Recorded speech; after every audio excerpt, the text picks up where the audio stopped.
Yo guys, what is going on? JPS back from another video, and today we're going to be reacting to the horrific execution and torture of Guy Fawkes, which is what created Bonfire Night, which is the tradition that's going to be celebrated tomorrow, November 5th. Right now it's Thursday, November 4th, so I'm reacting to this so I can bring you guys that video on the actual day that is being celebrated. But yeah, I don't really know much about it. This will hopefully do some explaining. Hit that like button, hit subscribe, and let's get right into it. Remember the 5th of November, gunpowder, treason and plot. Every year in the UK, Bonfire Night is celebrated and commemorated, and it's a time in which fireworks are set off and excitement is had. However, the history behind this commemoration is rather sinister. Guy Fawkes is known most commonly for being the most famous conspirator who worked to blow up the Houses of Parliament and subsequently blow up the King, Queen, church leaders, many nobles, and bring down the monarchy and the government. He was discovered literally sitting next to 36 kegs of gunpowder, which had been placed in a room below the Houses of Lords, in the cellars of the Palace of Westminster. He was literally caught red-handed, and allegedly even with a box of matches in his pocket. However, after his capture, the story of Guy Fawkes takes a much darker, sadistic, and brutal turn. Join us today as we look at the torture and execution of Guy Fawkes, and remember, to support our channel, please make sure to subscribe. There are a couple of accounts about when the searches that discovered the gunpowder and Fawkes took place, but an anonymous letter was what tipped off the authorities about the plot, and it was on the morning of the 5th of November 1605 in which Fawkes was caught red-handed. He had been put in charge of guarding the gunpowder that was being stockpiled and was subsequently arrested. He was dressed in riding gear as if he was just about to run off and hide away. He was discovered along with 36 barrels of gunpowder, which would have unleashed huge damage. Upon being discovered, he gave his name as John Johnson and was first interviewed and scrutinised by the members of the King's Privy Chamber. During these initial inquiries, he remained defiant and would refuse to communicate with the interviewers and would also be extremely difficult towards his interrogators. Following Tudor monarch Elizabeth I's religious settlement, Catholics were made to worship in secret, and the whole gunpowder plot's motives are ingrained in religion. James I had initially refused, following his crowning as King of England, to grant Catholics more religious tolerance and freedom. The hope in the gunpowder plot was that following the murder of the King and much of the government, then Parliament would provide English Catholics with a chance to take over the country, deposing the Protestant-led monarchy. When Fawkes was taken to the King and asked about what he was doing in the cellars, he boldly replied, "I wish to blow up the Scottish King and all of his Scottish lords back to Scotland." He also expressed his regret at having failed, yet James I admired his Roman resolution and honesty to say this to the King's face. Fawkes would remain relatively quiet throughout the 6th of November 1605, and records show that he would continue to deny implicating his friends and co-conspirators in the attempted plot, and he refused to give any names. In a letter on the 6th of November, James I wrote, "The gentle tortures are to be first used unto him, and thus by steps extended to greater ones, and so God speed your good work." James, before more details emerged, had issued torture to be used upon Guy Fawkes in order to gain more information from him and to gain them crucial names of the co-conspirators. For this, Fawkes was transferred over to the Tower of London, and the King himself would even compile a list of questions to ask this so-called man named Johnson, who Fawkes still maintained was his name. On the 7th, a few more details did emerge about the plot during interrogation. It was discovered that the plan had begun 18 months before and was confined to 5 people at first, and then it grew and grew, and all these members swore their secrecy. It also came out that they planned on putting Princess Elizabeth on the throne, James's daughter, and that she would marry an English Catholic. Sir William Wadd was the Lieutenant of the Tower of London, and he led much of the interrogation of Fawkes in the Great Hall of the Queen's House that overlooks Tower Green, the site in which the execution of 3 Tudor queens took place. It was important at this time that a confession was obtained from Fawkes, so torture was applied inside the tower's walls. The Tudor period had really made the tower have a notorious reputation due to the torture and execution or beheadings that happened inside the tower's walls. Beheadings? Torture was used as a way to break a prisoner's resolve, and sometimes even the threat would be enough. Some were tortured so harshly that they would even die from their injuries sustained. Initially, lighter torture methods were used upon Fawkes, such as using devices such as the manacles. These were chains that hung from the walls, in which a prisoner's hands would be hung from the wall for a long period of time.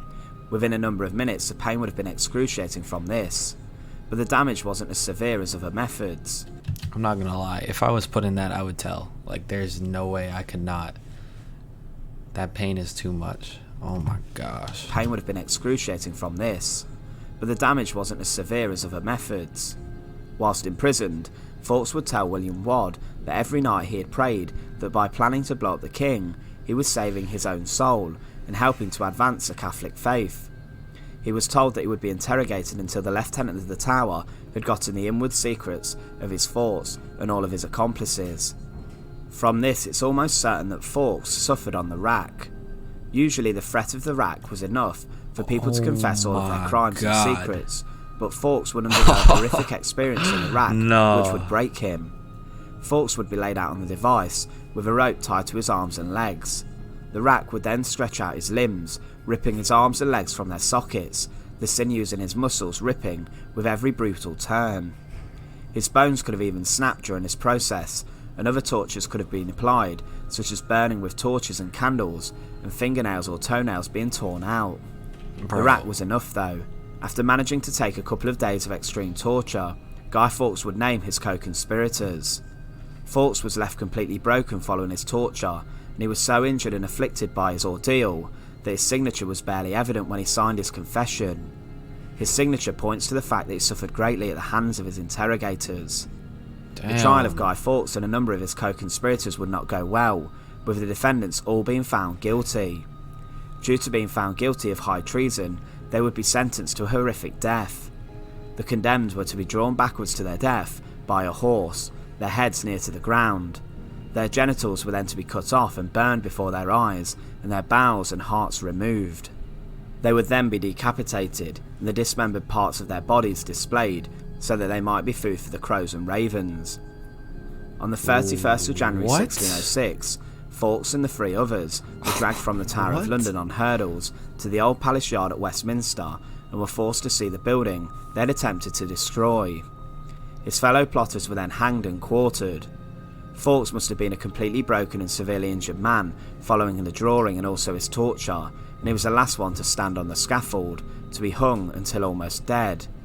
As his last moments were about to unfold, he began to climb the ladder, and he appealed for forgiveness of the king and state, and also promised to uphold his Catholic practices. Whilst climbing to the noose, the drama would unfold. Weakened by his torture, but still having his wits about him, Guy Fawkes jumped from the scaffold. His neck broke, and he fell to his death, being killed instantly, and this spared him the horrific ordeal of his hanging and quartering. He was still quartered following this, with his lifeless body being cut into bits, and the body parts distributed to the four corners of the kingdom for public display as a deterrent. The legacy of the gunpowder plot is still celebrated today. It's a real what if. What if the conspirators had managed to blow up the king, queen and majority of the government?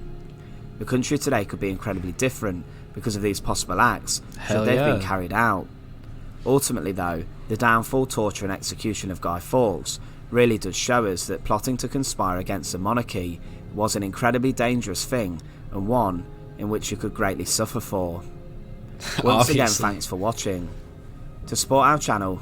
Alright bro, that was a good video. I like how they included like current day footage so we can actually see the places they're talking about. But y'all celebrate that? What the... I guess, I don't know. I guess it is a win for the country as a whole, just because, you know, the government didn't get blown up. But yeah, that's pretty crazy. I guess those methods of like interrogation and torture really weren't that crazy back then. I mean, that's kind of what everyone was doing, but it's just crazy to see it like that. That picture is wild. This one, bro, if they put me in that, I'm telling them every person I was involved with within 5 seconds. I'm not even kidding. And that makes you think, because he went through days of torture just to tell them in the end. Like, I don't know, it probably would have been smarter for him to just commit suicide before they could find out the other guys, because then he threw the co-conspirators, I think that's how you say it, under the bus, because they got tortured before him, and then he got the easy way out. He jumped, so his neck broke and died. But imagine that they cut off your genitals, show them to you, then they cut off your heart and bowels. What kind of and then they said they put them on display at every edge of the of London, I guess. I don't know. I think that's where it was. Yeah. I don't know. They didn't take it to like every edge of the UK, but anyways, happy bonfire night. I think that's what it's called. Bonfire night, right? Yeah, hopefully you guys have fun. I think it's like fireworks and celebrations. I mean, in reality, we all celebrate stuff like this in everyone's respective countries. So, yeah, hopefully you guys have a good time. But yeah, hit the like button, hit subscribe, and I'll catch you in the next video.